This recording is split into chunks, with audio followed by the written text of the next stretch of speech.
quickly shot off a text to his mom. Feeling better. Going to take a walk in the park. Then he got out of bed, walked into the kitchen, and quickly ate the food his mom had left out. He threw the dishes into the sink and then walked to the front door. Yawning, James opened the door and exited his house. Glancing at his bike in the driveway, he smiled and walked to the street and turned right. Southside Park was only a few blocks away, not far enough to justify a ride on his bike. As he turned onto the next street, James donned his earphones and turned up the volume. As he rounded the corner, a car slowly pulled up behind him, but James didn't notice. When James entered the park, he didn't pay attention to the fact that there was no one around.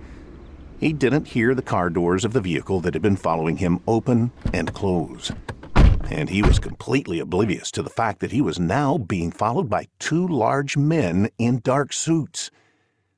James approached the large pond and looked at the sun reflecting off the water.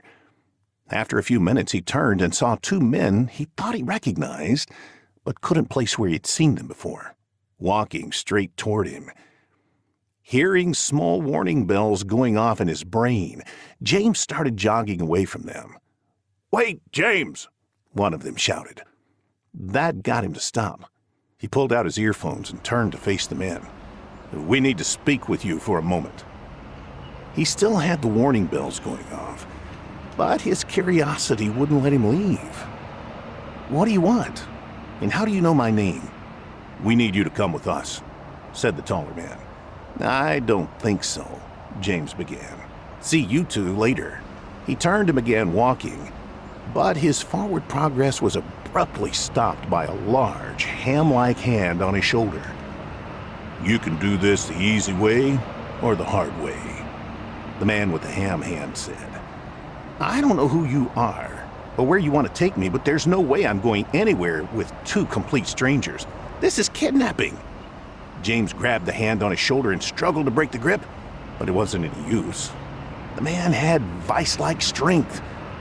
He tried to run, but the man just picked him up off the ground and squeezed a little harder. James winced with pain as his earphones dropped to the ground. "Ouch!" "Fine. I'll come with you. Just send me down." The man set him down and pushed him forward.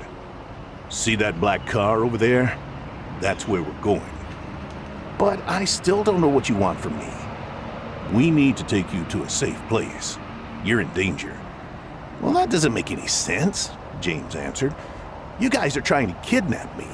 I'd say I'm in real danger right now." "Don't worry," the other man began. "We'll answer all your questions once we get into the car and start driving to our destination. Until then, why don't you do us all a favor and zip it?" James looked over at the man who gave a worried glance behind him. As they approached the vehicle, a door opened up. "Get in," the ham-hand man said. James stared at the open door, recognizing the vehicle. It was the same vehicle he'd seen in the library parking lot. The vehicle the enforcer unit had followed him in. Panic hit him hard in the gut. This was going to end badly unless he could alert the authorities. And even then, there weren't any guarantees he'd get away safely or even get rescued. My mom told me not to get into a car with strangers. He felt a hand on his shoulder once again, and then he felt the man shove him forward.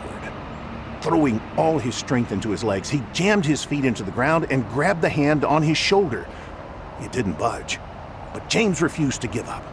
He grabbed the man's hand with both of his hands and yelled, "Help!" at the top of his lungs. Then he pushed with everything he had. The man laughed, but as James pushed, he felt something stir inside of him. He pushed harder, and the thing stirring inside sent jolts of strength into his arms and legs. He pushed even harder, and he felt his hands get hot. And then, a bright light shot from his fingers and into the ham-hand man's hand. The resulting connection lifted the big man off the ground and threw him 20 feet away.